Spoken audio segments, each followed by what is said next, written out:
Network ना चल रहा है क्या? नेटवर्क ना पकड़ा हुआ?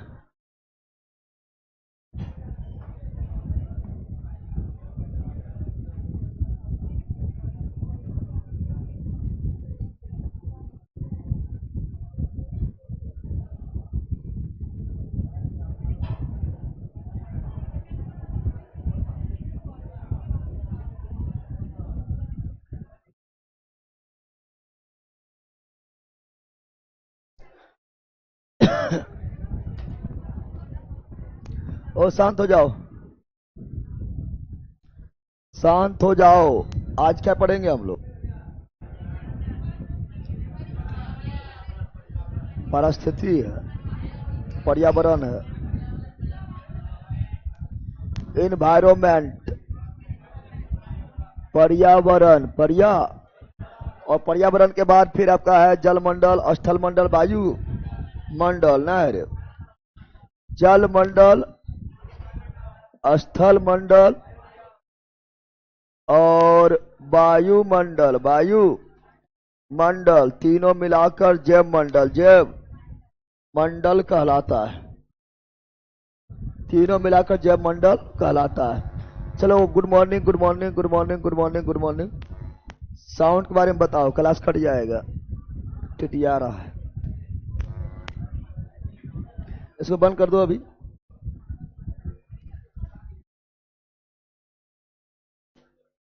इसी तरह यूट्यूब पर कटा था, वहां भी अथी न दे रहा है, लाइट ना है,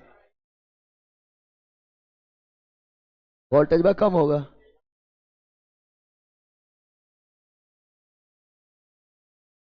हाँ ले ला, हमारे बंद तो ठीक है रहते हैं। चलो, good morning, good morning, good morning. Clear नहीं है साउंड, क्लियर साउंड ना है, बट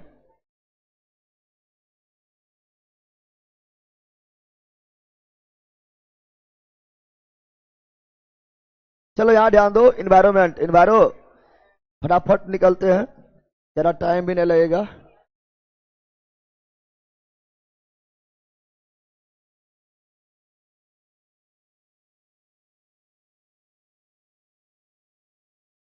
पर्यावरण, पर्यावरण, इन्वायरोमेंट, इन्वायरोमेंट, इन्वायरो। पर्यावरण के मतलब क्या होता है? पर्यावरण का मतलब क्या होता है? हमारे चारों, हमारे चारों ओर, हमारे चारों ओर पाए जाने वाला, पाए जाने वाला, हमारे चारों ओर पाए जाने वाला आवरण को ही क्या बोलते हैं? पर्यावरण। क्या बोलते हैं?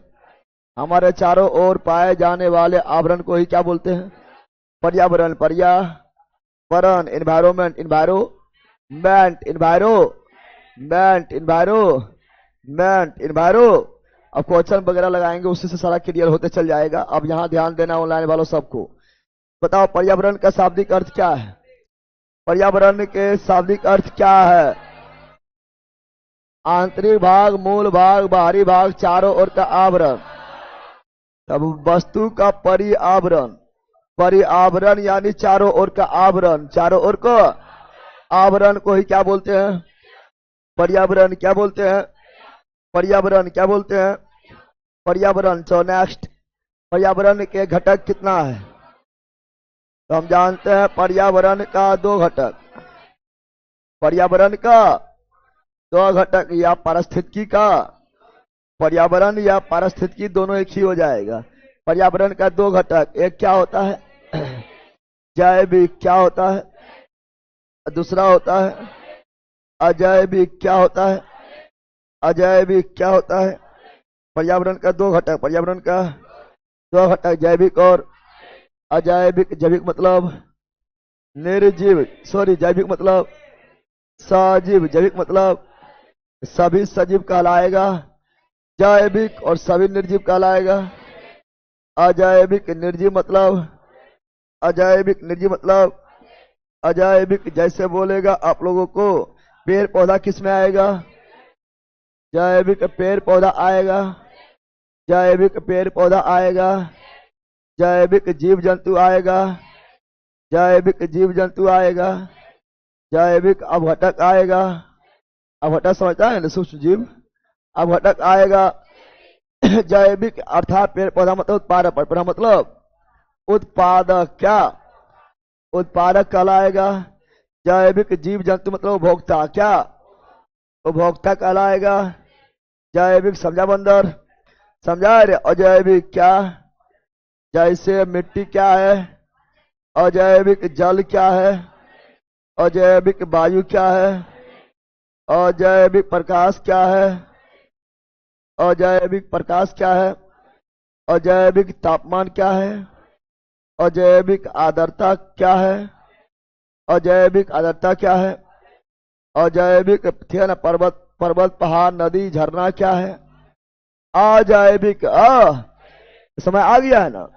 पर्यावरण के घटक, पर्यावरण के अजैविक कोई बोलते भौतिक, क्या बोलते हैं? अजैविक कोई क्या बोलते हैं? कभी कभी अजैविक ने लिखे भौतिक लिख देगा, बौखलाना है।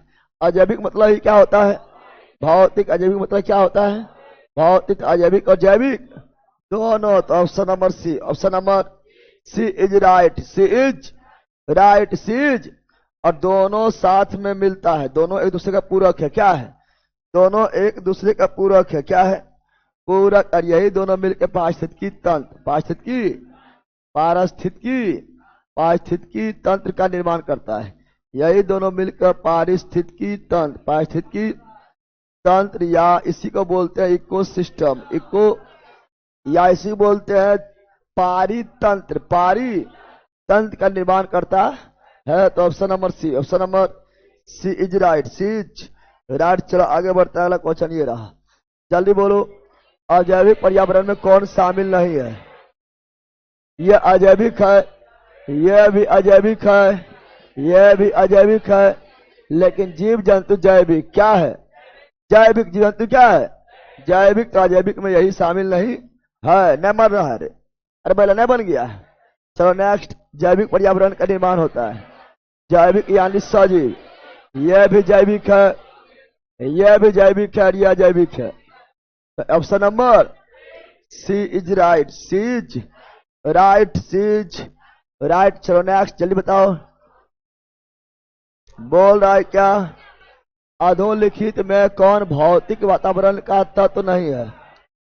भौतिक वातावरण, भौतिक, भौतिक वातावरण, भौतिक, भौतिक वातावरण मतलब वही हो जाएगा अजैविक। क्या हो जाएगा? अजैविक। क्या हो जाएगा? अजैविक। क्या हो जाएगा? या पृथ्वी की बनावट, पृथ्वी के भौतिक मतलब फिजिकल, यानी फिजिकल स्ट्रक्चर यानी बनावट, पृथ्वी के बनावट हो जाएगा। तो भूमि की, भूमि भी क्या है? अजैविक। मिट्टी भी क्या है? अजैविक। खनिज भी क्या है? अजैविक। और यही सभी से मिलकर पृथ्वी बना हुआ है, लेकिन बस्ती मानव निर्मित है, यानी मानव इसमें रहता है, इसलिए जैविक। इसलिए तो option number D, option number D is right, D is right. चलो आगे बढ़ते हैं। पर्यावरण के एक अविभाज्य बोल रहा है, पर्यावरण एक अविभाज्य समष्टि है जिसकी रचना होती है। पर्यावरण एक अविभाज्य समष्टि है जिसका विभाजन नहीं किया जा सकता है, जिसका निर्माण किससे होता है? तो भौतिक, भौतिक मतलब अजैविक, भौतिक मतलब अजैविक। यही बोले छंदे, भौतिक का मतलब अजैविक। अजैविक नहीं बताए थे, अजैविक भी मिलेगा, अजैविक भी मिलेगा, और साथ में सांस्कृतिक तत्व, सांस्कृतिक तत्व भी मिलेगा। ये सभी चीज मिलकर क्या बनाता है? पर्यावरण। क्या बनाता है? पर्यावरण क्या बनाता है? भौतिक। खाली देखो, जैविक और जैविक ठीक है, लेकिन साथ में सांस्कृतिक तत्व, सांस्कृतिक यानी जो मतलब कल्चर होता है, जो हम लोग का मतलब अच्छा गुण सिखाता है, वो सभी पर्यावरण से अभिप्राय है। पर्यावरण से क्या अभिप्राय है? पर्यावरण से क्या अभिप्राय है? पर्यावरण से क्या अभिप्राय है? पर्यावरण का मतलब क्या है? भूमि, हाँ, जल, वायु, भूमि, जल, वायु। अजैविक क्या है? अजैविक पेड़ पौधा जंतु क्या है? जैविक से पर्यावरण का भाग है ना, अरे पर्यावरण के भाग है, और उनके चारों ओर का अस्तित्व, यस, चारों ओर के आवरण को ही पर्यावरण, यह सही है। क्या है? और आगे देखते हैं, उन संपूर्ण दशाओं का योग जो व्यक्ति को एक समय बिंदु पर घेरा होता है, हमारे चारों ओर जो सभी आवरण होता है उसे क्या बोलते हैं?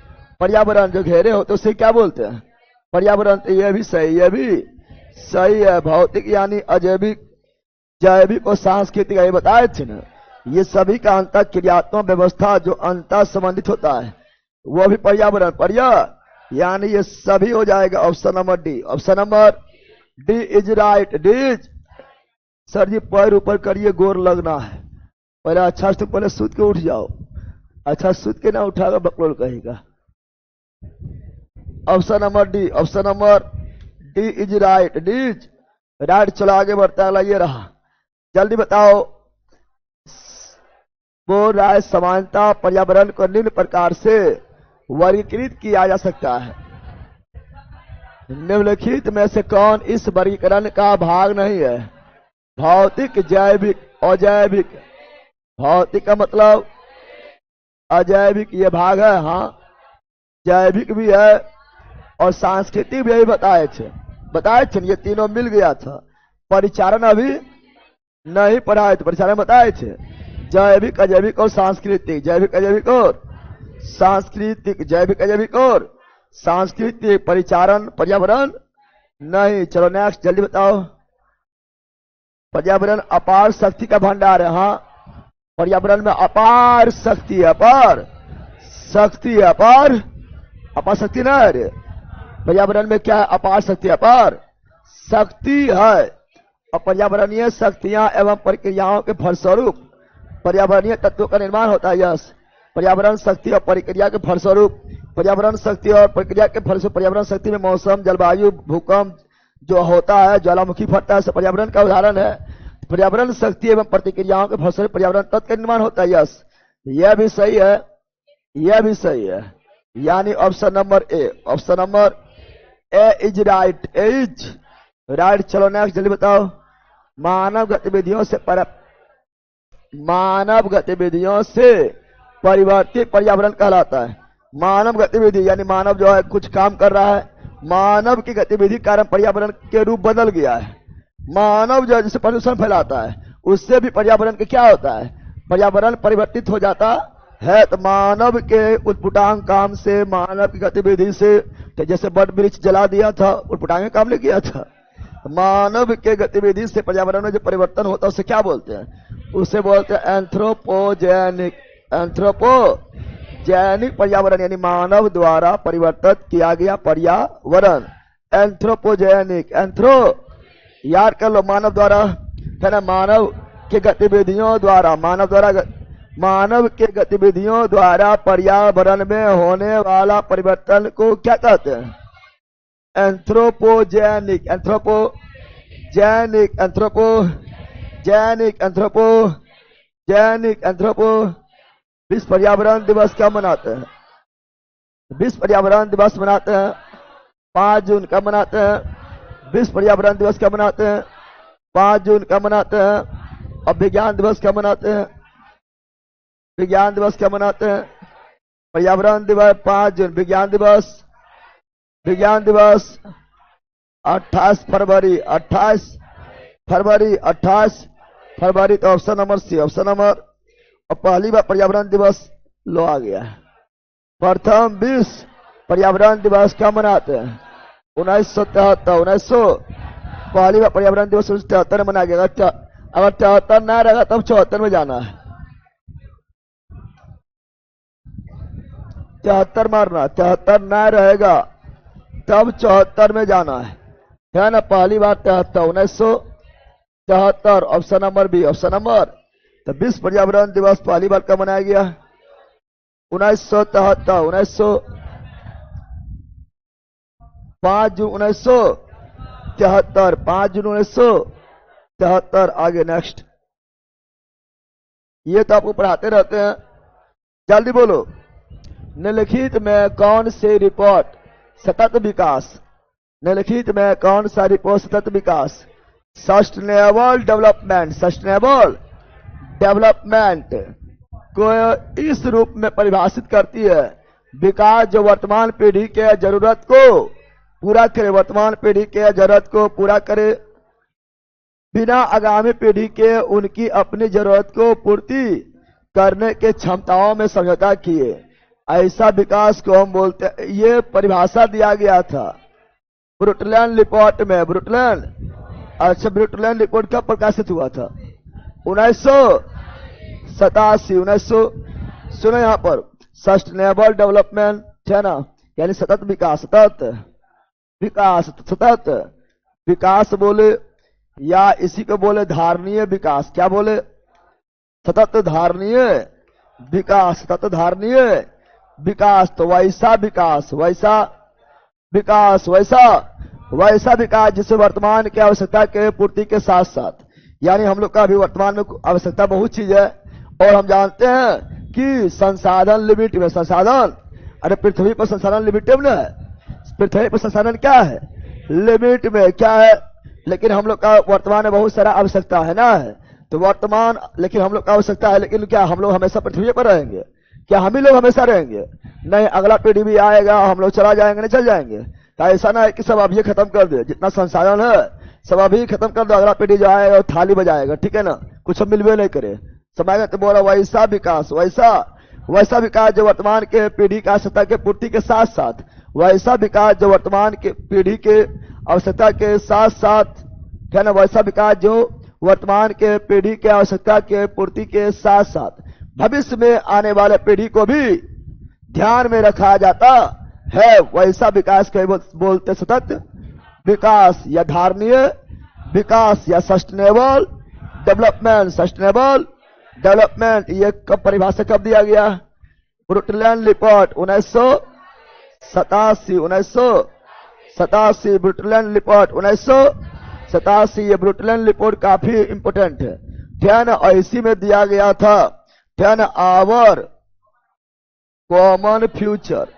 इसी में पत्रिका प्रकाशित हुआ था, आवर कॉमन फ्यूचर के नाम से। आवर कॉमन फ्यूचर के, हमारा साझा भविष्य। इसी के हिंदी में क्या बोलेंगे? हमारा साझा भविष्य, हमारा साझा भविष्य, हमारा साझा भविष्य, our common future. Brundtland report 1987। Option number A, option number A right. समझा बंदर? समझ आ गया? अरे चलो नेक्स्ट, जल्दी बताओ, जल्दी बोलो। प्राकृतिक संसाधनों का वर्तमान, प्राकृतिक संसाधनों का वर्तमान पीढ़ी वही है, वर्तमान पीढ़ी द्वारा इस प्रकार से उपयोग किया जाए कि प्राकृतिक संसाधन को न्यूनतम क्षरण हो, है ना, यानी भविष्य में भी पीढ़ी के लिए स्फूर्ति हो जाए, है ना। इसे क्या बोलते हैं? सतत विकास, सस्टेनेबल डेवलपमेंट या सतत धारणीय विकास। पढ़ाए थे ने, और आया था ब्रुटलैंड रिपोर्ट। ब्रुटलैंड, है ना, ब्रुटलैंड रिपोर्ट में प्रकाशित किया गया 1987 ईस्वी में, our common future. Option number D, option number D. Sanjay बंदर, अब आपका स्थलमंडल, जलमंडल और वायुमंडल, वायुमंडल समझ आ गया है कि समझा है? अभी की समझा? की कर रही है रे? की कर रही है? दोनों लिख रही है कि स्थलमंडल, जलमंडल और वायु। देखो, स्थलमंडल, जलमंडल और वायुमंडल, ये तीनों को मिलाकर जैव मंडल कहा जाता है। बोलो, स्थलमंडल प्लस जलमंडल प्लस वायुमंडल बराबर जैव मंडल। जैव यानी ये तीनों मंडल मिलता है तभी जो है सजीव जीव, मतलब जैव मतलब सजीव, जैव मतलब तभी सजीव का वास हो पाता है। मान लो तुम्हें धरती मिल गया है, ये मिलबे नहीं कि मिलबे नहीं किया तो जिंदा रह पाएगा। अब जल मिल गया तो ये मिलबे कर रहा है, जिंदा रह पाएगा नहीं। तो ये तीनों मिलेगा तभी जीव का वास, जीव का यानी सजीव का वास, सजीव का यानी जीव जंतु का वास, जीव जंतु का वास होगा। यानी ये तीनों मिलकर बनाता है जैव मंडल। क्या बनाता है? जैव मंडल। इसलिए सबसे बड़ा मंडल जैव मंडल, सबसे बड़ा मंडल जैव मंडल। इस चारों दे देगा, बोले सबसे बड़ा मंडल जैव मंडल। क्या हो जाएगा? स्थल मंडल प्लस जल मंडल प्लस वायुमंडल बराबर जैव मंडल। समझ आ गया है? समय आ गया तो बताओ जल्दी। अध्ययन की सुविधा के लिए पृथ्वी कितना मंडल में? अध्ययन के सुविधा के लिए पृथ्वी को 3 मंडल में, जल मंडल, स्थल मंडल और वायुमंडल। वायु, जल मंडल, स्थल मंडल और वायुमंडल। Any problem? बताओ पृथ्वी के मंडल में शामिल है, पृथ्वी के मंडल में शामिल है जय मंडल, तीनों का तो रूप है, यह नहीं होगा। तो स्थल मंडल, जल मंडल और वायुमंडल, वायु, और ये तीनों मिलाकर जय मंडल, इन्हें के 4 को बोल देना। जय मंडल ये तीनों के मिलाकर होता है। हम आ गया है ना? तो option number D, option number D is right. D's right, D's right. अगला पृथ्वी के त्रिमंडलीय विभाजन में शामिल नहीं है। त्रिमंडलीय विभाजन में स्थल मंडल है, जल मंडल है, वायुमंडल है, जय मंडल शामिल नहीं है, बल्कि जय मंडल ये तीनों का योग है, तीनों का योग है, अलग से नहीं, अलग से नहीं है। तो option number D, option number D, स्थल मंडल, जल मंडल एवं वायुमंडल का वह उभयनिष्ठ हिस्सा, उभयनिष्ठ तीनों का योग, तीनों का योग, जहां तीनों का मिलन होता है, तीनों का मिलन होता है, तीनों कॉमन हो, तीनों कॉमन हो, से क्या बोलते हैं? जय मंडल। क्या बोलते हैं? जय मंडल। क्या बोलते हैं? जय मंडल। बन रहा है ऑनलाइन वालों? तो ऑनलाइन गिर लेला। स्थल मंडल के अध्ययन को क्या कहा जाता है? स्थल मंडल के अध्ययन को क्या कहा जाता है? हाँ सही है, वन जीव एक्ट 1972, टाइगर प्रोजेक्ट 1973। ठीक है, यहाँ ध्यान दो। स्थल मंडल के अध्ययन को क्या कहा जाता है? ये कहा जाता है जियोमार्फोलॉजी, जियोमार्फो। स्थल मंडल के अध्ययन को जियोमार्फोलॉजी, जियोमार्फोलॉजी, जियोमार्फोलॉजी। और वायुमंडल के अध्ययन को, वायुमंडल के अध्ययन को तो ये हो जाएगा क्लाइमेटोलॉजी, क्लाइमेटोलॉजी, क्लाइमेटोलॉजी। और जल मंडल के अध्ययन को, जल मंडल के अध्ययन को ओसेनोग्राफी, ओसेन मतलब महासागर, ओसेन मतलब महासागर, पता है ना? हम जानते हैं 99% पानी तो महासागर में है ना है। तो ओसेनोग्राफी मतलब जल मंडल, जल मंडल के अध्ययन को ओसेनोग्राफी, जल मंडल के अध्ययन को ओसेनोग्राफी। पारिस्थितिकी विज्ञान को, पारिस्थितिकी विज्ञान को इकोलॉजी, पारिस्थितिकी विज्ञान के अध्ययन को इकोलॉजी, पारिस्थितिकी विज्ञान के अध्ययन को इकोलॉजी। तो ऑप्शन नंबर क्या हो जाएगा? ए, स्थल मंडल के अध्ययन को जियोमार्फोलॉजी, स्थल मंडल के अध्ययन को जियोमार्फोलॉजी, स्थल मंडल के अध्ययन को जियोमार्फोलॉजी, वायुमंडल के अध्ययन को क्लाइमेटोलॉजी, जलमंडल के अध्ययन को ओसेनोग्राफी, पारिस्थितिकी का अध्ययन को इकोलॉजी, इकोलॉजी। याद हो गया है? चलो नेक्स्ट जल्दी बताओ। स्थल मंडल में शामिल होता है। स्थल पर क्या है? महाद्वीप। स्थल पर क्या है? सागर। दोनों स्थल पर नहीं, महाद्वीप भी कहां पर है? स्थल पर। और सागर भी कहां पर है? स्थल पर। धरती पर है, धरती पर ना है, दोनों धरती पर ही है ना। उठा हुआ भाग है तो महाद्वीप है, और धस गया है तो बन गया सागर। क्या बन गया है? सागर। क्या बन गया है? सागर। कुछ कथा वगैरह मिलेगा, पौराणिक कथा वगैरह मिलेगा, क्या ना, उससे बताएगा कि पृथ्वी को जो है समुद्र महासागर में जाकर डुबा दिया है, क्या ना। असुर लोग जो है, राक्षस लोग जो है, पृथ्वी को उठाकर महासागर में जाकर डुबा दिया है। फिर जो है विष्णु भगवान अवतार लिया, फिर पृथ्वी को निकाले। पृथ्वी पर महासागर है, पृथ्वी को भी महासागर में डुबा दिया है। महासागर अलग से आया है कि पुरानी कथा के अनुसार ही सब होता है, ठीक है ना। जबकि पृथ्वी पर महासागर है तो डुबा दिया, मतलब कहाँ डुबा दिया अभी, ठीक है ना। तो ऑप्शन नंबर क्या हो जाएगा? स्थल मंडल में शामिल किया जाता है तो महाद्वीप और सागरीय नीतल दोनों हो जाएगा। तो option number D, option number D is right, D is right. चलो आगे बढ़ते हैं, जल्दी बोलो। पृथ्वी का स्थल मंडल है, पृथ्वी का स्थल मंडल, स्थल मंडल बाह्य भाग नहीं, पृथ्वी के बाहरी भाग तो वायुमंडल हो जाता है, बाहर बाहर। जलीय भाग नहीं, जलीय भाग जलीय मंडल हो जाएगा। है ना। तो पृथ्वी का कठोर और ऊपरी भाग, ऊपरी पृथ्वी बहुत सारा भाग होता है, ऊपर में होता है भूपटपट्टी, क्या होता है, फिर होता है मेंटर, क्या होता है, और फिर होता है अरे बेला हम जानते हैं ना, सियाल सीमा निफ, भूपटपट्टी मेंटर और कोर, भूपटपट्टी मेंटर और कोर। तो ऊपर वाला हिस्सा, ऊपर वाला हिस्सा ही क्या कहलाता है, पृथ्वी का स्थल मंडल, स्थल जिसमें मेंटल का भी ऊपरी हिस्सा शामिल होता है, जो ठोस होता है, क्या होता है, ठोस वाला, वो सभी कहलाता है स्थल मंडल। तो ऊपरी हिस्सा में याद रखना, ऊपरी भाग, ऊपरी भाग वो भी कठोर यानी ठोस, कठोर यानी ठोस वाला, जहां से लिक्विड मेंटल होता है पिघला, क्या होता है, जहां से पिघला अवस्था प्रारंभ होगा वो स्थल मंडल में शामिल नहीं होगा, ये याद रखना है। चलो नेक्स्ट आगे बढ़ते हैं, वो आगे पढ़ाएंगे, टेंशन नहीं लो, सब पूरा डिटेल में। जल्दी बोलो जल्दी बोलो। स्थल मंडल का तात्पर्य है आंतरिक भाग से ऊपरी भाग से। हाँ बताए थे, पृथ्वी के ऊपरी भाग को ही क्या बोलते हैं, स्थल मंडल, स्थल मंडल न पढ़ाए थे रे। Option number C, option number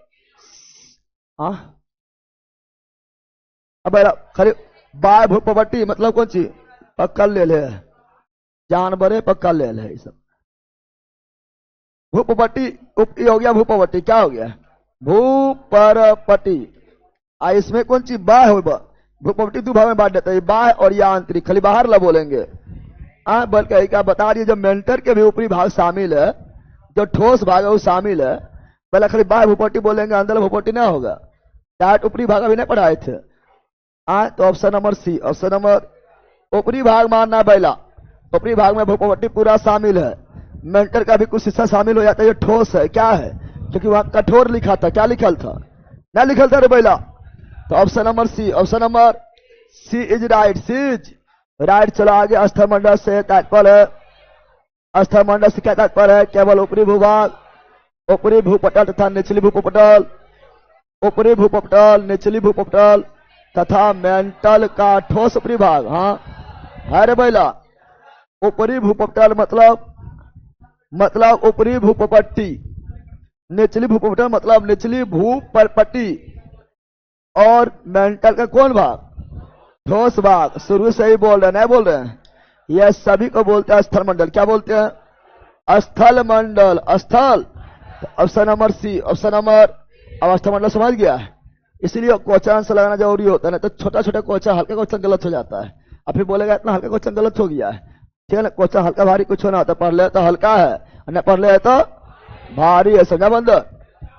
चलो आगे बताओ, जल्दी बताओ, जल्दी बोलो, धर धर धर। स्थल मंडल को क्षतिस्था वर्गीकृत किया जाता है, तो स्थल मंडल को, है ना, स्थल मंडल को सियाल सीमा और नीफ, अब यहां दोनों दे दे,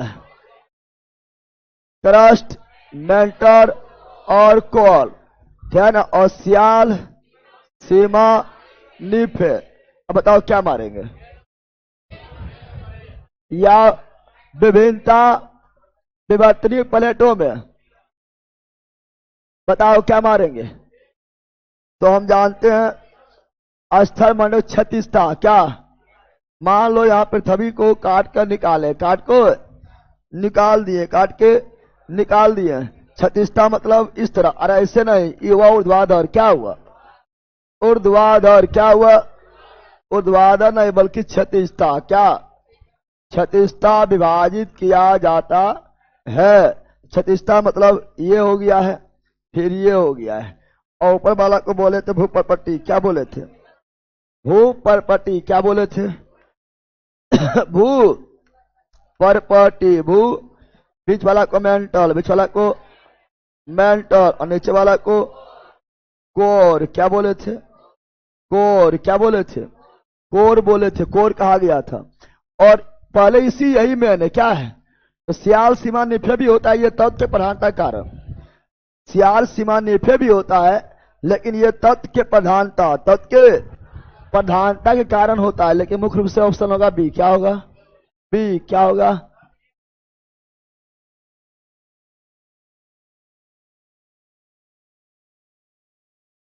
अच्छा रुक जाओ रुक जाओ रुक जाओ रुक जाओ।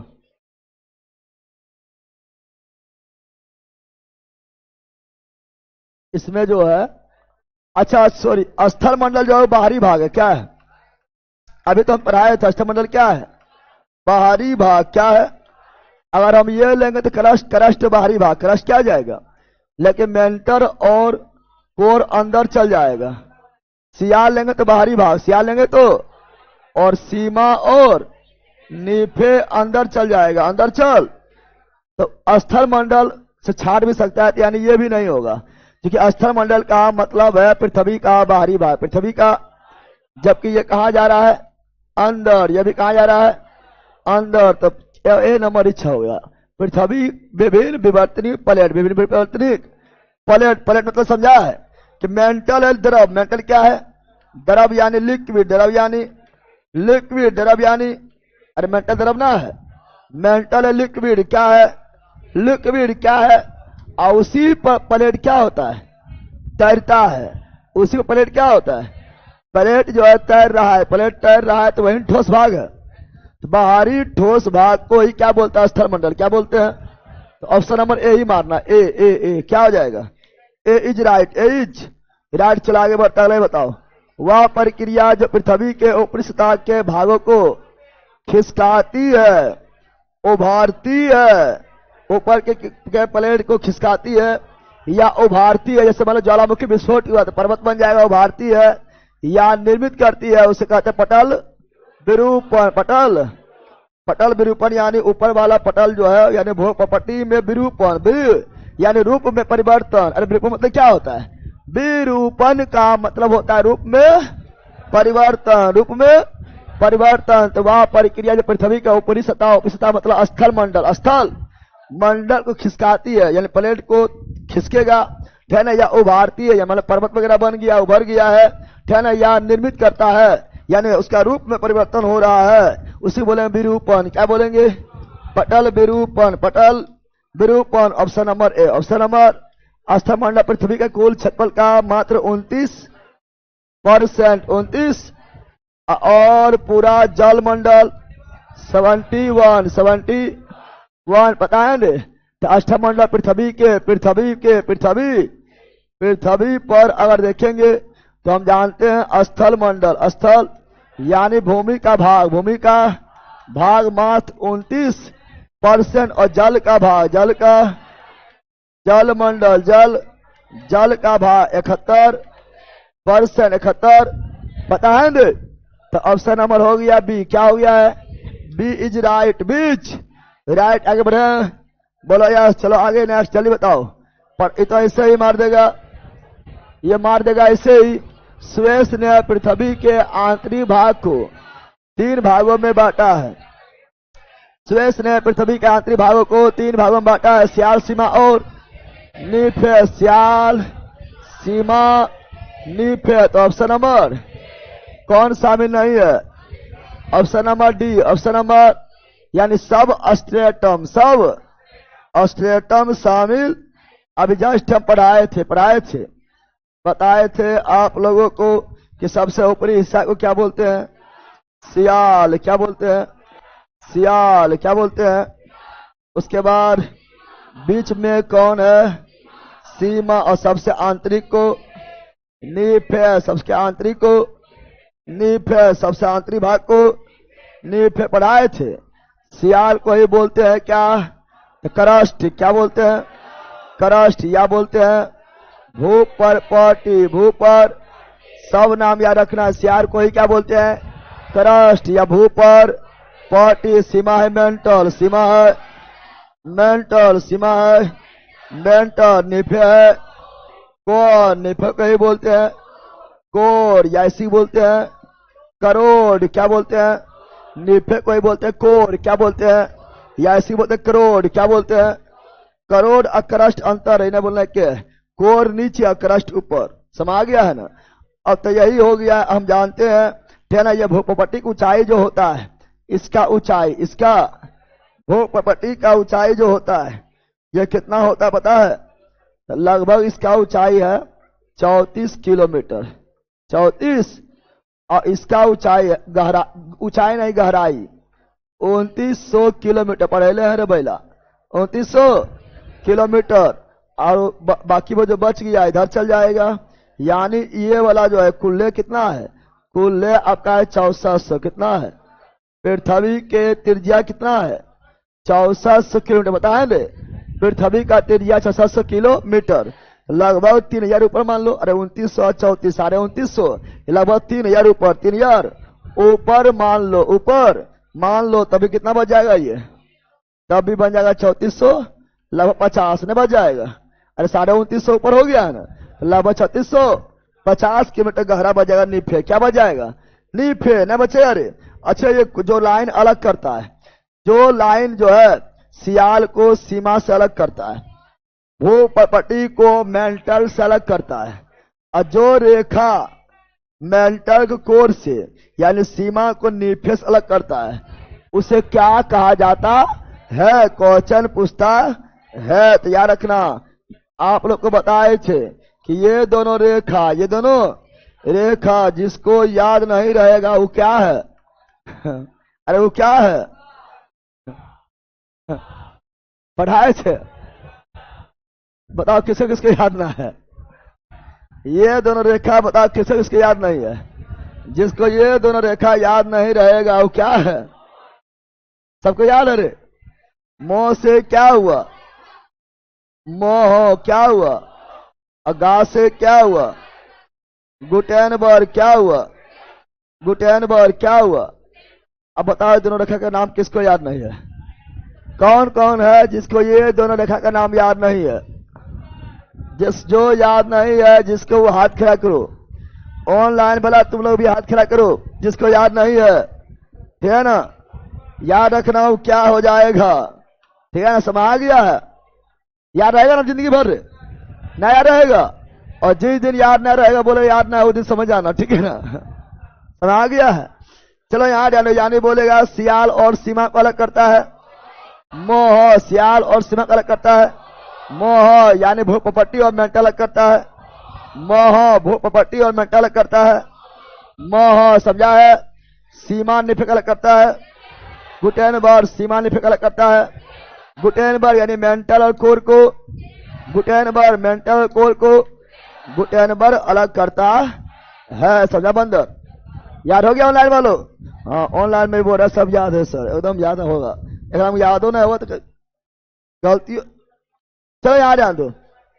अब ये भूपटटी को भी जो है ना दो भाग में, भूपटटी को भी जो है दो भाग में, ऊपरी और निचली, ऊपरी भूपटटी और निचली भूपटटी, सब नोट से पढ़ाया हुआ है, लिखा हुआ है, ठीक है ना? और सीमा को भी दो भाग में, यानी मेंटल को भी दो भाग में, ऊपरी मेंटल और निचली मेंटल, निचली उस प्रकार कोर को भी दो भाग में, ऊपरी कोर और निचली कोर, यानी तीन गो रेखा फिर अलग से लिए हैं। अरे बेटा तीन रेखा फिर क्या किए हैं? अलग से लिए हैं, अलग से। अभी तीन रेखा का भी कुछ नाम होगा, अब ये तीन रेखा का भी कुछ नाम होगा ना? अरे नाम होगा, तो इस तीन रेखा का भी कुछ नाम होगा, कुछ नाम। यह तीन रेखा का नाम है अरे करेजा नहीं बैला, करेला। क्या है? करेला क्या है? ये तीन रेखा को नाम क्या दिए हम? करेला। क्या नाम दिए हैं? करेला। क्या नाम दिए हैं? को से कॉनरोड, को से कॉनरोड अलग करता है ऊपरी भूपटटी को निचली भूपटटी, और रो से लपेटी, लो से लपेटी, लो से लेफ्टी, लो से लेफ्टी, लो से लेफ्टी अलग करता है ऊपरी मेंटल को निचली मेंटल, ला से लेहमान, ला से लेहमान अलग करता है ऊपरी कोर को निचली कोर से, निचली कोर से। याद हुआ है? सियाल का मतलब SIAL, यानी सियाल में सिलिकॉन और एल्युमिनियम का प्रधानता होता है। यानी क्रस्ट यानी भूपट्टी में सिलिकॉन और एल्युमिनियम अधिक मात्रा में पाया जाता है। सीमा मतलब होता है सिलिकॉन और मैग्नीशियम। यानी सीमा यानी मेंटल में सिलिकॉन और मैग्नीशियम का अधिक मात्रा पाया जाता है। और नीफे का मतलब NIFE, नीफे, यानी नीफे यानी निकेल। क्या? नीफे यानी कोर यानी करोड़ में निकेल और लोहा की मात्रा का प्रधानता होता है। अच्छा, ये जो कोर है यानी करोड़ है यानी नीफे है, इसमें ज्यादा निकेल की ज्यादा लोहा, तो जो आगे रहेगा वो ज्यादा, जो आगे रहेगा वो ज्यादा निकेल और दूसरा लोहा। जैसे यहाँ ज्यादा सिलिकॉन, दूसरा एमोनियम, यहाँ पर ज्यादा सिलिकॉन, यहाँ दूसरा मैग्नीशियम। समझ गया है ना? तो option number D. Option number, अब इससे क्वेश्चन बना लेगा ना? बना लेगा ना? बन जाएगा। चलो आगे बढ़ते हैं। इसे याद रखना है बंदर। चलो बताओ, जल्दी बताओ। पृथ्वी के धरातल से केंद्र की ओर निम्नलिखित का सही क्रम क्या है? सियाल, सीमा, नीफे। 2 1 3, 2 1 3, 2 1 3। अब फटफट मारो तुम लोग खुद। समझ गया? 2 1 3। पृथ्वी का सबसे ऊपरी परत क्रस्ट या भूपटि या सियाल, पता है ना? चलो नेक्स्ट। पृथ्वी के त्रिसकेंद्रीय परतों में ऊपर से दूसरा, ऊपर से सियाल, सीमा, ऊपर से दूसरा यानी बीच में क्या? सीमा। कौन? मेंटल। कौन? मेंटल। पृथ्वी का सबसे भीतरी परत को कोर या करोड़ या नीफे, अरे पता है ना? चलो नेक्स्ट, जल्दी बोलो। पृथ्वी के भूपटि में किस तत्व को, भूपटि को बोलते हैं सियाल? क्या बोलते हैं? यानी सिलिकॉन प्लस एल्युमिनियम ना रे, यानी सिलिकॉन मतलब सिलिका, सिलिका मतलब silica. Option number A. Option number A. Next. पृथ्वी के मेंटल में क्या ना, मेंटल को बोलते हैं सीमा। क्या बोलते हैं? सीमा यानी सिलिकॉन प्लस मैग्नीशियम, यानी सिलिका और मैग्नीशियम, सिलिका और magnesium. Option number B. Option number B. Next. पृथ्वी के करोड़ में, करोड़ यानी कोर को बोलते हैं नीफे, यानी निकेल प्लस एफ मतलब लोहा, तो निकेल और लोहा। Option number D. Option number, ऐसे बन रहा है, इजी है ना? जल्दी बोलो। पृथ्वी ग्रह के संरचना में मेंटल के नीचे कोर निम्नलिखित एक से बना होता है। तो कोर जो है इसी को नीफे क्या बोलते हैं? निकेल प्लस लोहा। यही दोनों के से मिलकर बना होता है। कहीं निकेल है, क्योंकि अगर निकेल रहता, सवारी निकेल ही है, लेकिन निकेल नहीं है तो क्या मारेंगे? लोहा। और दोनों एक के साथ रहते, दोनों मारते। क्या मारते? पता है ना? चलो नेक्स्ट। मेंटल का विस्तार पृथ्वी में 2900 किलोमीटर, भूपटि 3400, भूपटि 3400 किलो। अरे पहला पृथ्वी का जो भूपटि है ना, वो कितना है? 34 किलोमीटर, 36 किलो। और उसके बाद तो पिघला हुआ मिलेगा मेंटल, पिघला हुआ मिलेगा लावा। क्या मिलेगा? लावा मिलेगा, मेंटल मिलेगा। और यही 36 किलोमीटर पर जो है ना, इसी 36 किलोमीटर पर जो है महाद्वीप भी है और महासागर भी है, पता है ना? महासागर का मैक्सिमम गहराई कितना है? 11 किलोमीटर। अरे बैला, महासागर का मैक्सिमम गहराई कितना है? 11 किलोमीटर। मैरियाना ट्रेंच, पता है ना? 11 किलोमीटर गहरे है। जबकि भूपटि यानी पलेटवा जो तैर रहा है वो है 34 किलोमीटर। समझ गया ना? यही 36 किलोमीटर जहां कम मतलब जहां पतला है, 36 किलोमीटर का मोटाई जहां पतला हो गया है, घट गया है, वहां महासागर क्या आ गया है, महासागर, और जहां मोटाया जा रहा है वहां महाद्वीप हो गया है। समझा, यानी इसी पर 36 किलोमीटर पर महाद्वीप महासागर सब है। अंदर में तो अभी बहुत 600 किलोमीटर जाना है। समझ गया है। तो option number B, option number B is right, B's right. जल्दी बोलो, जलमंडल का आयस क्या है, जलमंडल का आयस क्या है? तो पृथ्वी का द्रव्य भाग, जलीय भाग, ठोस भाग स्थलमंडल, बाह्य भाग वायुमंडल, तो द्रव्य भाग जलमंडल। जलमंडल का अध्ययन को पढ़ा दिए हैं। ओसेनोग्राफी, ओसेनो और स्थलमंडल को जियोमॉर्फोलॉजी, वायुमंडल को क्लाइमेटोलॉजी, पारिस्थितिकी विज्ञान के अध्ययन को इकोलॉजी पढ़ाए थे।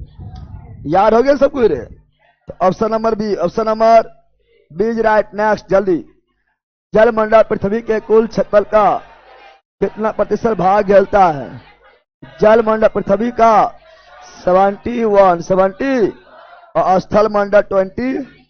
नेक्स्ट जल्दी बोलो, पृथ्वी को जलीय ग्रह कहने का कारण क्या है? क्योंकि पृथ्वी पर ठोस भाग का रिक्ता है, पृथ्वी पर जल का रिक्ता है। यस, 70। इसी कारण जो है पृथ्वी नीला दिखाई देता है, क्योंकि जल की रिक्ता के कारण प्रकाश का प्रकीर्णन हो जाता है, प्रकीर्णन में नीला दिखाई देता है। पता है ना? Option number B, option number B, पृथ्वी को नीला ग्रह कहा जाता है क्योंकि या नीला रंग का है, नहीं, या जल का रिक्ता के कारण अंतरिक्ष से नीला दिखाई देता है। बताओ, या नीले रंग के आसमान से गिरा है, नहीं, प्रकीर्णन। क्या जल का रिक्ता के कारण अंतरिक्ष से नीला दिखाई देता है, प्रकीर्णन हो जाता है। पृथ्वी सतह से नीचे पाए जाने वाले जल को क्या कहते हैं? भूमिगत जल।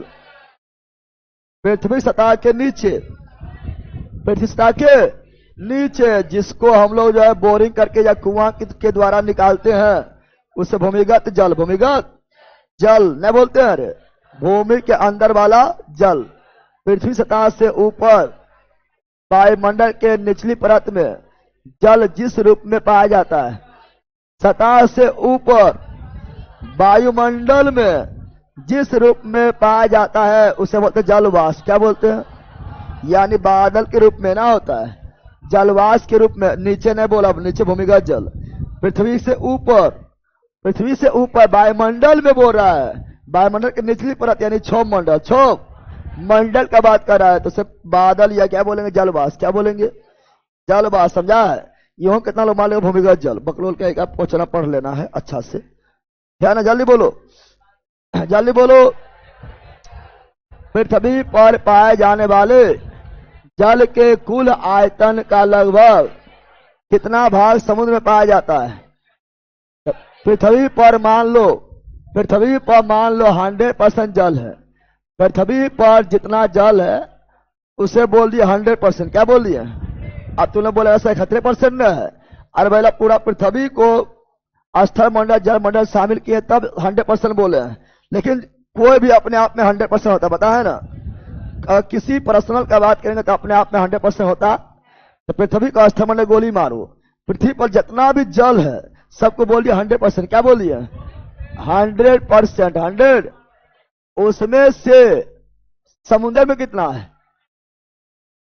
उसमें से समुद्र में लगभग 97%। इन्हें बोले 71% में है, तो उसमें पहला स्थल मंडल भी शामिल है, तो 71% बोले हैं हम। पृथ्वी कोई भी अपने आप में 100% होता है। पृथ्वी पर जितना भी जल है उसको हम बोल दिए कितना? बोल दिए 100%। तो 97% कहां पर है? समुद्र में। तो तुम लोग बोलता बहुत पानी है, की दिक्कत? थोड़ा पानी बर्बाद कर दिया था। कहां पानी है? 97% पानी तो पूरा पीने योग्य नहीं है, यूज उपयोग नहीं है। 97% पानी जो हम लोग का दैनिक जीवन उपयोग के लिए कोई महत्व नहीं है, कोई महत्व नहीं है। मात्र 3% ही पानी बचा हुआ है। उसमें में भी जो है ग्लेशियर के रूप में अधिकांश है। ग्लेशियर वाला भी तो नहीं पिएगा रे, ठीक है ना, नदी, झरना, पोखर, तालाब, ठीक है ना, उसके बाद भूमिगत जल, वर्षा जल इत्यादि के रूप में है, समा गया है ना। और वर्षा रूप में जो पानी वो पॉइंट के रूप में है, समा गया है ना। तो बहुत कम पानी है, इसलिए पानी बर्बाद नहीं करना है। आई लोग क्या करेगा, मोटर चालू कर देगा, चालू छोड़ देगा, मोटर तुरंत ही बंद करना है, समा गया लेला, ठीक है ना। अभी देखो तुम लोग का गांव टोला में देखता होगा, हर घर नल जल आता है, और कोई कोई इतना चौपियाहा रहता है, ठीक है ना, नल को चालू करेगा और चालू छोड़ दिया है, आपको बोले जाएगा तो फिर लड़ जाएगा। पनिया तो रे पिए कि फ्री में आवो है, तो कौन चीज जा को। अब वो मूर्खा नंदन को कौन समझाएगा कि पानी कितना महत्व है। अरे भले ही तुमको अभी फ्री में मिल रहा है, लेकिन बताओ खाना से ज्यादा वैल्यू पानी का है। खाना के बगैर चलो तो 2 दिन 3 दिन 4 दिन 5 दिन रह जाएगा, पानी बिना तो ऐसे टटक मर जाएगा। और उससे भी ज्यादा महत्व ऑक्सीजन का है, वायु का है ना। वायु के बिना तो 1 मिनट नहीं रह पाएगा रे, तो समझेगा तो ना, यानी कितना बहुमूल्य चीज है पानी, वायु सब कितना बहुमूल्य चीज है, समझेगा तो सोचता फ्री में तो मिल रहा है, की दिक्कत है, समा गया है ना।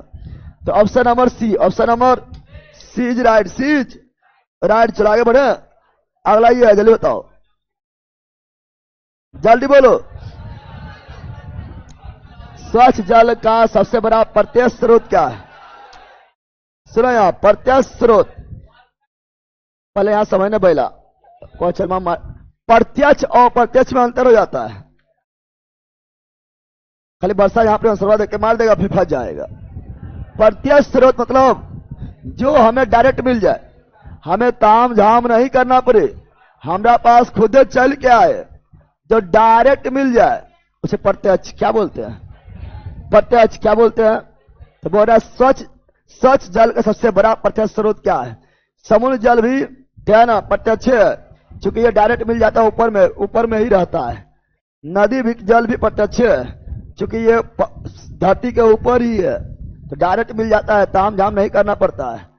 कूप जल जो है मतलब ये हो गया है नलकूप, क्या हो गया है, तो ये डायरेक्ट नहीं मिलता है, इसके लिए बोरिंग करना पड़ता है। ये अप्रत्यक्ष है, क्या है, डायरेक्ट मिलता है क्या? वर्षा जल तो हम लोग को मिल जाता है, क्या हम लोग को कुछ करना पड़ता है?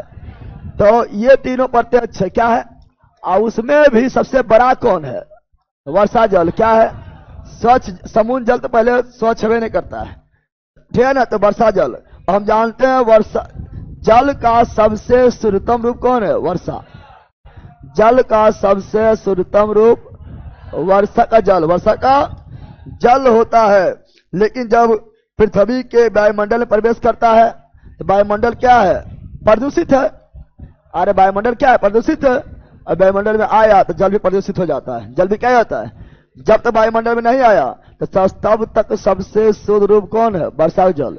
लेकिन मनुष्य जो है इतना प्रदूषित फैला दिया, प्रदूषण कर दिया है कि वायुमंडल में जल प्रदूषण करता है, तो उससे जो है वर्षा जल भी प्रदूषित हो जाता है, ठीक है ना, और अम्ल रूप ले लेता है, और उसे बोलते हैं अम्ल वर्षा।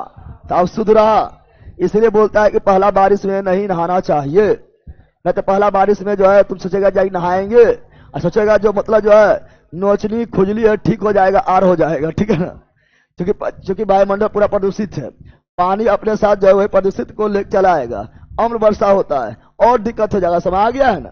तो option number D, option number D right. चलो नेक्स्ट जल्दी बताओ, स्वच्छ जल का सबसे बड़ा अप्रत्यक्ष। अब अप्रत्यक्ष यानी परोस, अप्रत्यक्ष बोल रहा है, तो वर्षा जल प्रत्यक्ष है, सागरीय जल प्रत्यक्ष है, महासागरीय प्रत्यक्ष है, लेकिन भूमिगत जल अप्रत्यक्ष है। तो अप्रत्यक्ष में सबसे बड़ा कौन है? भूमिगत जल। चूंकि भूमि के बिना डायरेक्ट जल में प्राप्त नहीं होता, उसे इनडायरेक्ट रूप से प्राप्त करते हैं। तो नेक्स्ट जल्दी बताओ, जल्दी बोलो लाइन वालों। हाँ थोड़ी पढ़ो, मंजिल बच्चे छोटा चैप्टर। पृथ्वी पर उपलब्ध कुल जल का कितना प्रतिशत मानव के उपयोग के लायक है? मानव के उपयोग लायक कितना है? तो बताए थे 97% कहाँ है? समुद्र में। कोई काम का हम लोग का है दैनिक जीवन में उपयोग काबिल है तो मात्र 3% ही है। चलो ना जल्दी बताओ, पीने योग्य पानी को क्या बोलते हैं? तो उसे बोलते हैं पोर्टेबल वाटर।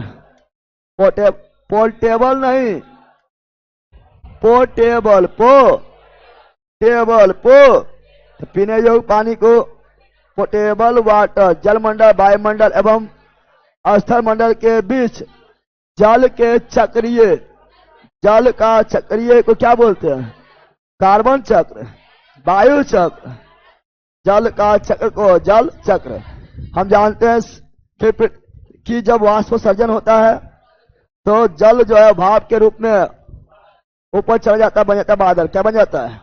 और जब संघनन होता है तो वही जो है, जो जल वाष्प है वही फिर द्रव में बदलकर पृथ्वी पर आ जाता है और इस तरह चक्र चलते रहता है। इसी को जल चक्र क्या बोलते हैं?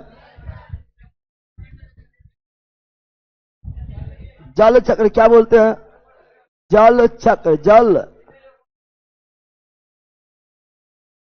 पीने योग्य लिखा है, पीने योग्य लिखा है। पृथ्वी पर अपना कुल जल का कितना % मानव के उपयोग के लायक है? मानव के उपयोग के, अब मानव अगर पीने समझ लो तो अगर पीने समझेगा, क्योंकि ये 3% में ग्लेशियर वगैरह भी है। क्या है? ग्लेशियर है, नदी है ना, तालाब है, ठीक है ना, झरना है, पोखर है, ठीक है ना, भूमिगत जल है, वर्षा जल है, ये सब है। समझ गया ना? तो मानव जो है, मानव यानी पीने जब वो बोलेगा तो भूमिगत जल में जाएंगे, भूमिगत जल में जाएंगे। अगर भूमिगत में जाएंगे तब 0.3 होगा। क्या होगा? 0.3। चलो आगे बढ़ जाते हैं। अगला ये रहा, कहाँ है? ये तो हो गया है ना। Hydrological cycle. हाइड्रो मतलब पानी, हाइड्रो मतलब पानी, अरे ना होता है H2O, हाइड्रोजन, तो हो जाए जल चक्र। क्या हो जाएगा? हाइड्रो मतलब पानी, तो हाइड्रोलॉजिकल चक्र मतलब जल चक्र। जल, जलमंडल में जल के चक्रीकरण का प्रमुख कारण क्या है? जल चक्र के रूप में क्यों चलते रहता है? इसका कारण है सूर्य द्वारा होने वाला विभक्त उष्मीकरण। हाँ, सूर्य जो है पानी को सोख लेता है, यानी सूर्य के गर्मी कारण पानी जो है जलवाष्प बन जाता है, फिर संघनन कारण बरस जाता है, फिर थम के बरस, जम के बरस बरसते रहता है। तो option number A, option number A right. Next, वायुमंडल का मतलब क्या है? वायुमंडल का मतलब है वायवीय भाग, स्थलीय आवरण स्थलमंडल, जलीय आवरण जलमंडल, और वायवीय मंडल मतलब वायुमंडल। चलो नया जल्दी बताओ, वायुमंडल के द्रव्यमान का कितना % भाग पृथ्वी सतह से 32 किलोमीटर के ऊंचाई तक पाया जाता है? तो वायुमंडल के द्रव्यमान का कितना % भाग, कितना 32 किलोमीटर ऊंचाई तक पाया जाता है? हम जानते हैं। और हम बात करें पृथ्वी, क्या बात करें? ये मान लो पृथ्वी है, क्या है? ये मान लो पृथ्वी, क्या है? पृथ्वी। फिर तो पृथ्वी है तो जानते हैं पृथ्वी के आसपास, पृथ्वी के गुरुत्वाकर्षण बल के कारण, बल के कारण वायु जो है पृथ्वी चारों ओर रहता है, ठीक है ना। वायु जो है, गुरुत्वाकर्षण बल जो है वायु को भागने नहीं देता है और अपने चारों ओर बांध कर रखता है। तो पृथ्वी के पहला जो मंडल है वो स्थल मंडल। क्या है? सॉरी, पृथ्वी के चारों ओर पहला जो वायु का मंडल है, वायु का, उसे बोलते हैं क्षोभ मंडल। क्या बोलते हैं? क्षोभ मंडल बोले तो ट्रोपोस्फेयर, ट्रोपोस। और दूसरा जो मंडल है समताप मंडल, समताप यानी स्ट्रेटोस्फेयर, स्ट्रेटोस। और पृथ्वी से तीसरा जो मंडल है उसे बोलते हैं मध्यमंडल। क्या बोलते हैं? मेसोफेयर, मेसो। और पृथ्वी से चौथा जो मंडल है उसे आयन मंडल, या और यहां पर गर्मी बहुत ज्यादा हो जाता है।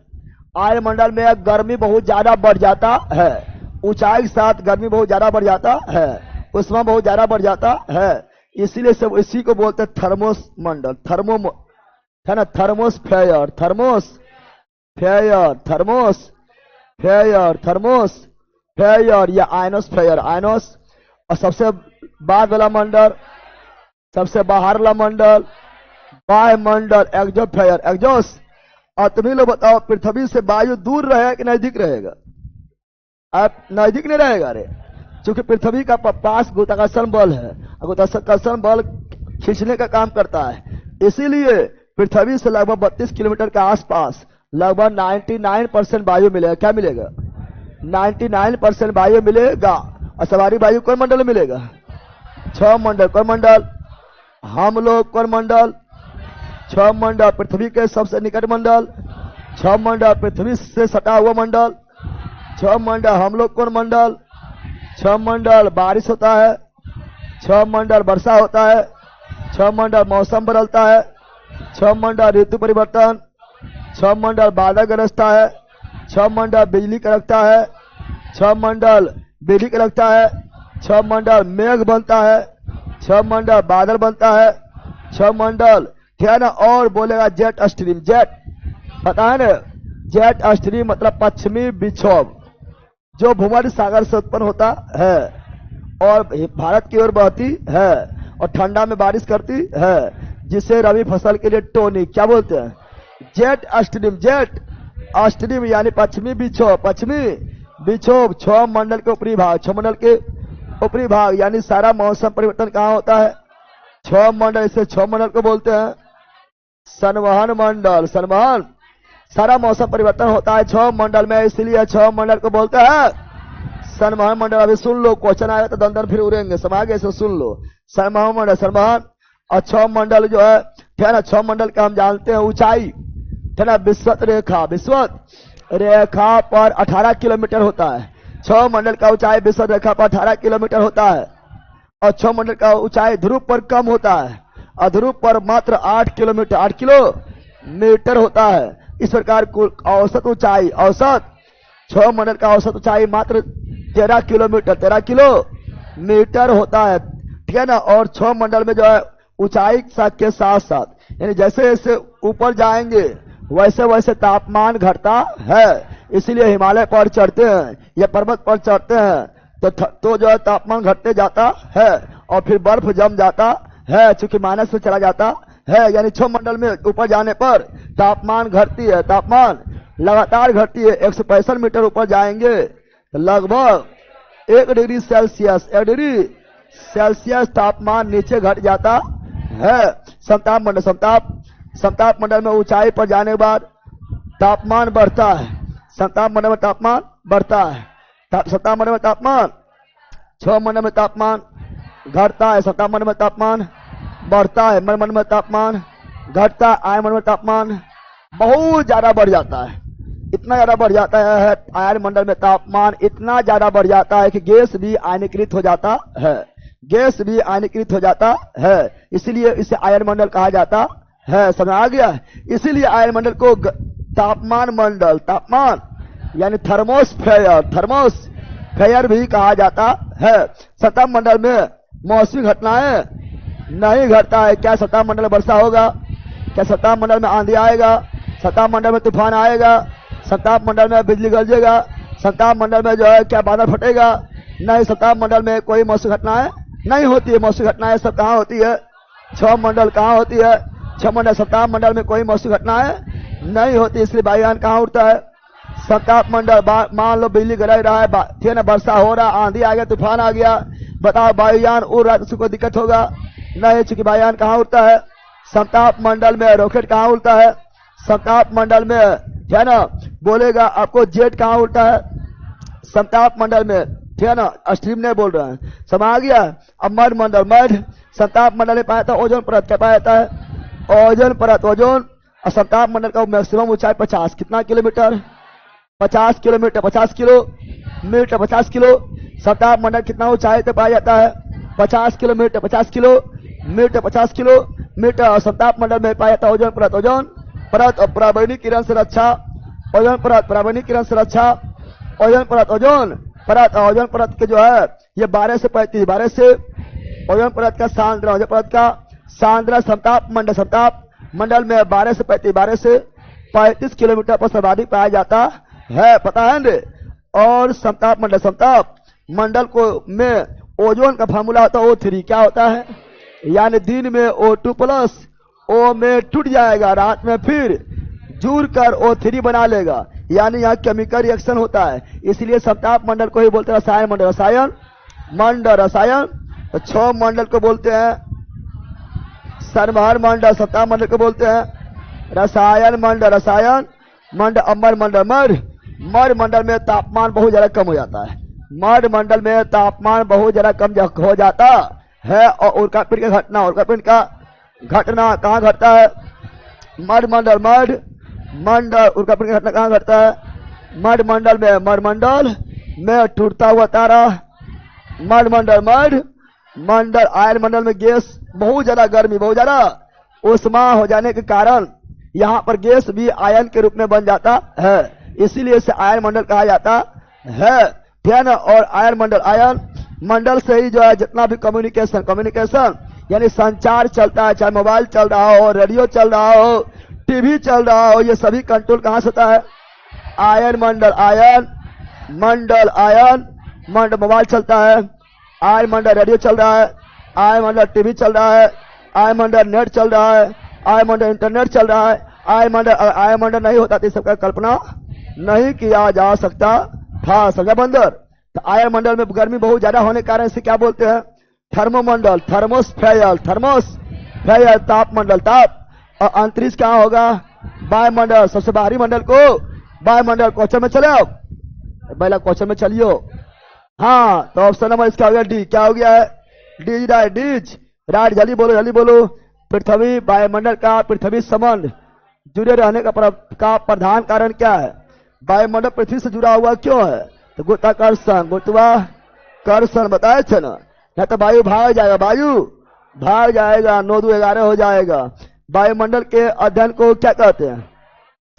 वायुमंडल के अध्ययन को क्लाइमेटोलॉजी, स्थल मंडल के अध्ययन को जियोमॉर्फोलॉजी, जल मंडल के अध्ययन को ओसेनोग्राफी, और पारिस्थितिकी के अध्ययन को इकोलॉजी। सब तैयार हो गया है। वायुमंडल के अध्ययन को क्लाइमेटोलॉजी, वायुमंडल के निचली परत के अध्ययन को ओसेनोग्राफी, जल मंडल, छाटो। ये हुआ जल मंडल, ये हुआ स्थल मंडल, ये हुआ वायुमंडल। छट गया है तो वायु के निचली परत को मेटियोरोलॉजी, छाटना पता है? मेटियोरोलॉजी समझा है? वायुमंडल के ऊपरी परत ये हुआ वायुमंडल, मेटियोरोलॉजी हुआ निचली परत। तो ऊपरी परत को एरोलॉजी छाटना पड़ा है। एरोलॉजी समझा बंदर? वायु क्या है? गैसों का मिश्रण, वायुमंडल में पाया जाता है। गैसों का मिश्रण, यस। जलवाष्प, यस।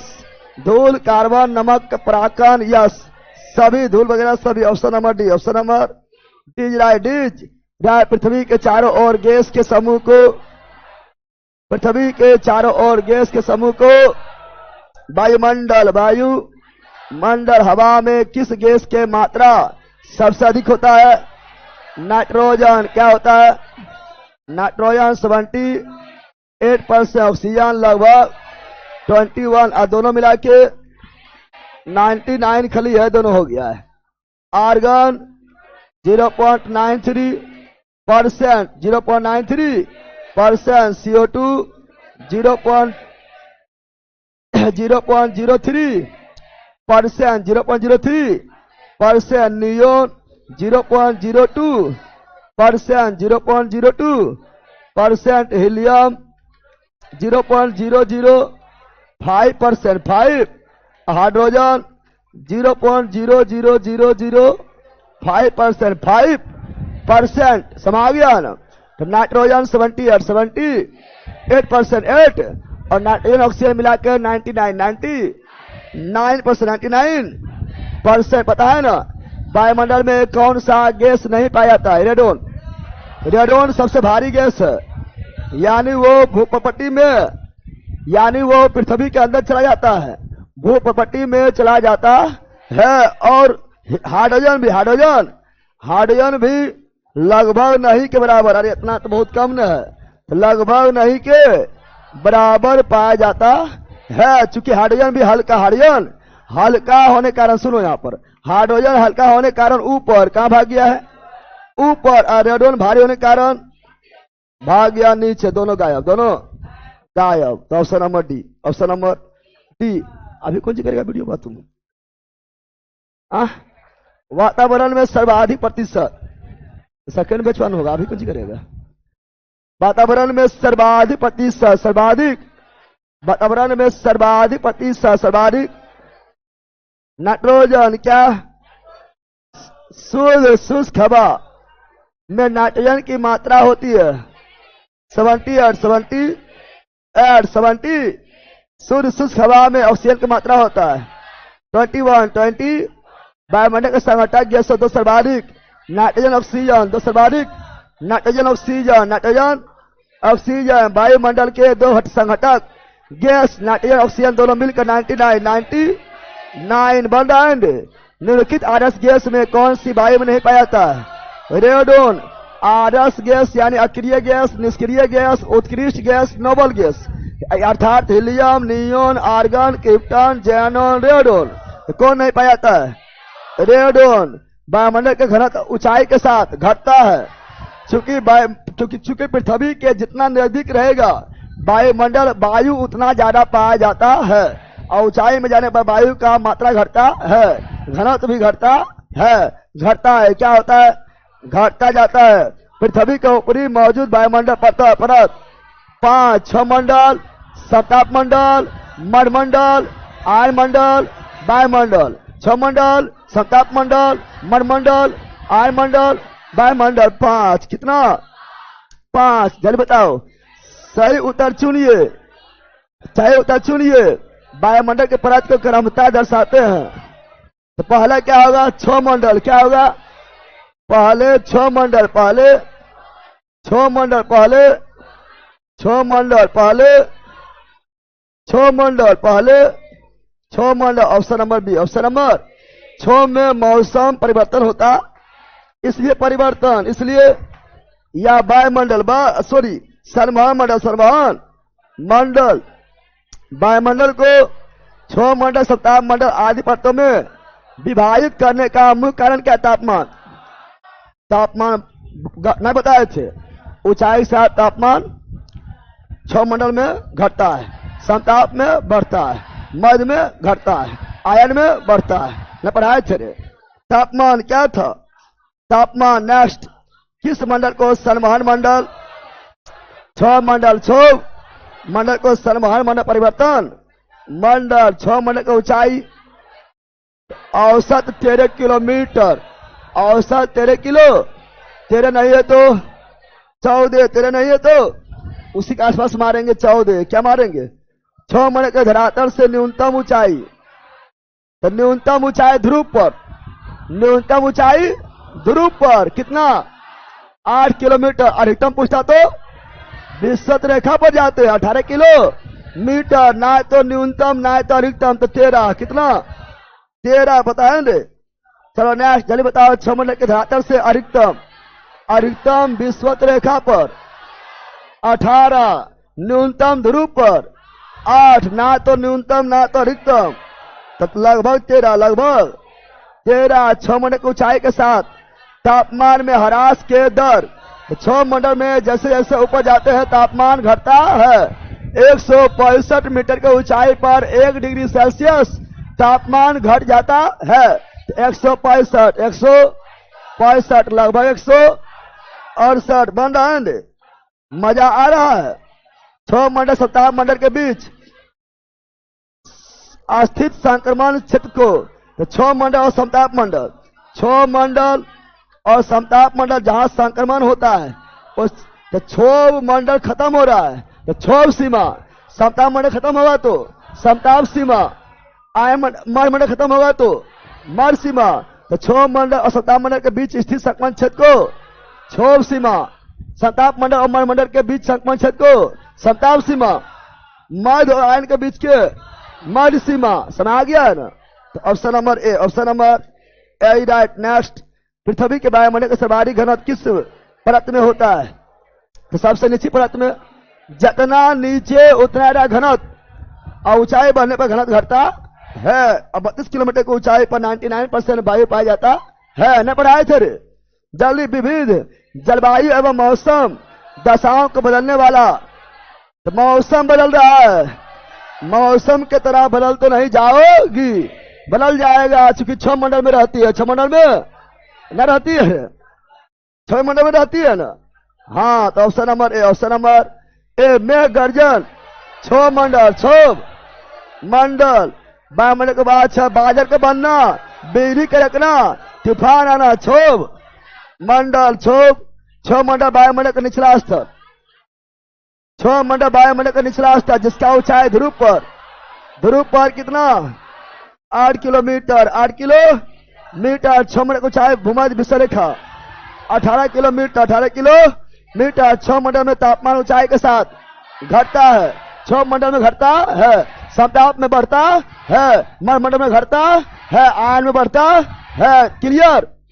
चलो आगे नेक्स्ट। वायुमंडल में ट्रोपोस्फेयर यानी 6 मंडल। ट्रोपोस्फेयर का मतलब 6 मंडल में कौन सी परत पाई जाती है? वायुमंडल में ट्रोपोस्फेयर के ऊपर यानी 6 मंडल के ऊपर समताप मंडल, समताप मंडल यानी स्ट्रेटोस्फेयर। समझा रे? ट्रोपोस्फेयर मतलब 6 मंडल, 6 मंडल के ऊपर समताप मंडल, समताप मंडल यानी स्ट्रेटोस्फेयर। समताप मंडल है वायुमंडल के निचली परत, ऊपरी परत या बिचली परत या क्षोभ सीमा के ऊपर, क्षोभ सीमा के जस्ट ऊपर, बीच में तो मध्य है ना, एकदम मध्य है। चलो नेक्स्ट जल्दी।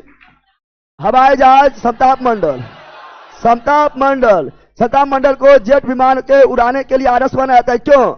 तो समताप मंडल में जो है जेट विमान उड़ता है, वायुयान उड़ता है, रॉकेट उड़ता है। क्यों?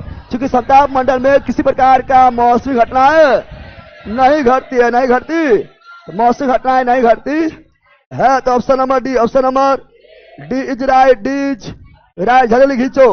वातावरण में ओजोन का संक्रमण केंद्र कहाँ है? ओजोन कहाँ? समताप मंडल, समताप मंडल। वायुमंडल ओजोन का अधिकांश भाग समताप मंडल, समताप ओजोन कौन मंडल? समताप मंडल। निम्नलिखित में से कौन सी वातावरणीय परत सूर्य के पराबैंगनी किरणों को अवशोषित करता है? तो ओजोन पराबैंगनी किरण को अवशोषित करेगा ओजोन, ओजोन पाया जाएगा समताप।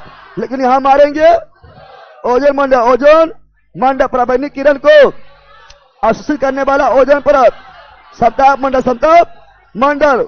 ओजोन परत पृथ्वी के करीब कितना ऊंचाई पर समताप मंडल पाया जाता है? और समताप मंडल मैक्सिमम 50 किलोमीटर। 50 क्या हो जाएगा? देखो बताए थे 6 मंडल 14 किलोमीटर या 13 किलोमीटर, और समताप मंडल 50 किलोमीटर, और मणिमंडल 80 किलोमीटर, और आयन मंडल 640 किलोमीटर, और 640 से बाहर वायुमंडल। समझ गया है ना? स्ट्रेटोस्फेयर समताप मंडल, थर्मोस्फेयर आयन मंडल के बीच मणिमंडल। अरे भला समताप मंडल और आयन मंडल के बीच मणिमंडल न बताए थे, क्या हो जाएगा? मेसोस्फेयर यानी मध्य मंडल। हो अरे भला। हाँ अगला नेक्स्ट। मणिमंडल के धरातल से ऊंचाई 80, सॉरी मणिमंडल है, हाँ 80 है, कितना हो जाएगा? 80 कितना? 6 मंडल 13, 6 मंडल 13, समताप 50, मध्य 80, आयन 640, 640 से अधिक, वायुमंडल 85, क्या हो जाएगा? 80। वायुमंडल के संदर्भ में कौन सा कथन सही नहीं है? मणिमंडल के बारे में कौन कथन सही नहीं है? अंतरिक्ष में इस स्तर में प्रवेश पर उल्कापिंड, हाँ मणिमंडल में उल्कापिंड का घटना घटता है, सही है। इस स्तर में बढ़ती हुई ऊंचाई के साथ साथ तापमान अत्यंत तीव्रता बढ़ता नहीं। मणिमंडल में तापमान बहुत ज्यादा कम हो जाता है, सबसे ज्यादा कम तापमान मणिमंडल में होता है। 6 मंडल में तापमान घटता है, 7 मंडल में तापमान बढ़ता है, मणिमंडल में घटता है, मणिमंडल में बहुत ज्यादा घटता है, और आयनमंडल में बहुत ज्यादा बढ़ता है। ये आयनमंडल का विशेषता लिख दिया है, मणिमंडल का नहीं है, तो यही गलत है। गलत है, क्या है? गलत है। नेक्स्ट जल्दी। धरातल से ऊपर की ओर वायुमंडल चौथा परत, चौथा परत को आयन मंडल, आयन मंडल गर्मी ज्यादा होता है तो thermosphere, thermosphere option number D, option number D. NASA के अनुसार थर्मोस्फेयर की ऊंचाई, तो थर्मोस्फेयर यानी आयन मंडल, और आयन मंडल 640, 600। अब बताओ क्या मारेंगे? 513 मारेंगे। अरे उसी का मतलब जो नजदीक रहेगा वही मारेंगे। तो नासा के अनुसार 513, 500, ऐसे 640, 640। नेक्स्ट, थर्मोस्फेयर के निचली परत यानी थर्मोस्फेयर यानी आयन मंडल के नीचे, आयन मंडल के नीचे तो मड मंडल, मंडल मेसोफेयर, मेसो कोई लिख दिया है। थर्मोस्फेयर के निचली परत को कहा जाता है, थर्मोस्फेयर को निचली परत को, है ना। ऐसे मेसो कोई मतलब मध्य सीमा, तो ऑप्शन नंबर सी। और उसी में बोल रहा है, उसी में अगर बोल रहा है थर्मोस्फेयर की निचली परत को, थर्मोस्फेयर के यानी उसी के निचली का आयनोस्फेयर, आयनोस, और ऊपर जाने पर गर्म, ऊपर जाने पर गर्म, आयन मंडल को थर्मोस्फेयर बोलते हैं। नेक्स्ट, वायुमंडल के किस परत में तापमान अत्यंत तीव्रता बढ़ता है? वह आयन मंडल, थर्मोस्फेयर, आयन मंडल, thermosphere option number D. Ion मंडल में तापमान बहुत ज्यादा बढ़ जाता है, लगभग 2500 डिग्री सेल्सियस, 2500 डिग्री सेल्सियस। इसीलिए गैस जो आयन में टूट जाता है, तो ऑप्शन नंबर डी। आयन मंडल में तापमान का तीव्र बढ़ोतरी का प्रधान कारण क्या है? तो आयन मंडल में तापमान तेजी से बढ़ता है, उसका प्रधान कारण क्या है, मुख्य कारण क्या है?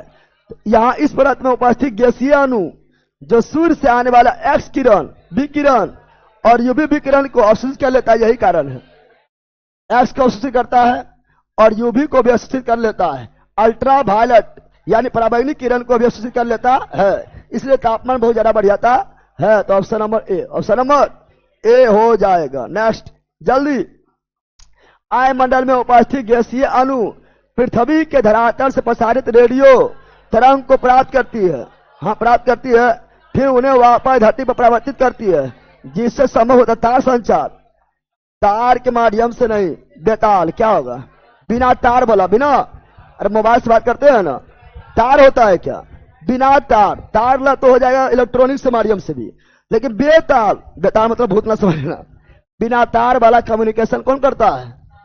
आयन मंडल, तो बेताल क्या? बेताल। चलो आगे।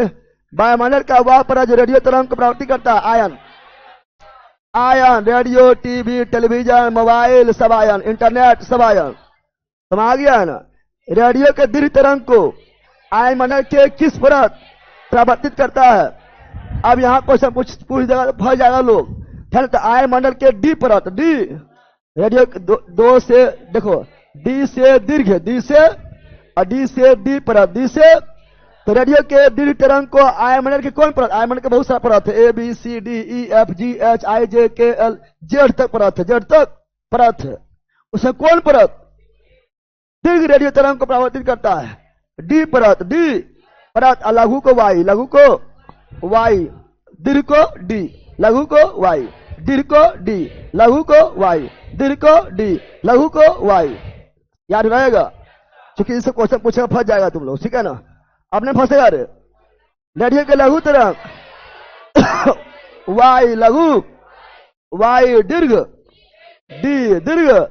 वायुमंडल के ऊपरी परत वायुमंडल, वायुमंडल का सबसे ऊपरी परत वायुमंडल, निचली परत छह मंडल, मध्य परत मरमंडल। चलो आगे। नेक्स्ट, पृथ्वी के सबसे दूर वायुमंडल, सबसे दूर वायुमंडल, सबसे निकट छह मंडल। चलो नेक्स्ट, निम्नलिखित में कौन सा परत हमारे वायुमंडल के ऊपरी सीमा है? ऊपरी सीमा, सबसे ऊपर वायुमंडल, वायुमंडल option number D, option number. पृथ्वी के वायुमंडल में मौजूद कुल ऑक्सीजन का अमेजन वन में प्रकाश संश्लेषण के द्वारा अनुमानित उत्पादन है। इसका जो है ना वर्तमान आंसर के अनुसार जो है 40 नहीं मारना है, 20 से कर लेना, 20 न 40 नहीं, अब कम हो है, 20 कर लेना। 40 दिया हुआ है किताब में, लेकिन 20 ही मारना है। परीक्षा में पूछा तो 20 मारना है। क्या मारना है? 20%, 20% खत्म। मजा आया? अरे मजा आया रे? हाँ, तक तो याद भी होना चाहिए हमेशा के लिए, ठीक है ना ऑनलाइन वालों? काफी लेट हो गया है, इसलिए direct bye bye, direct bye.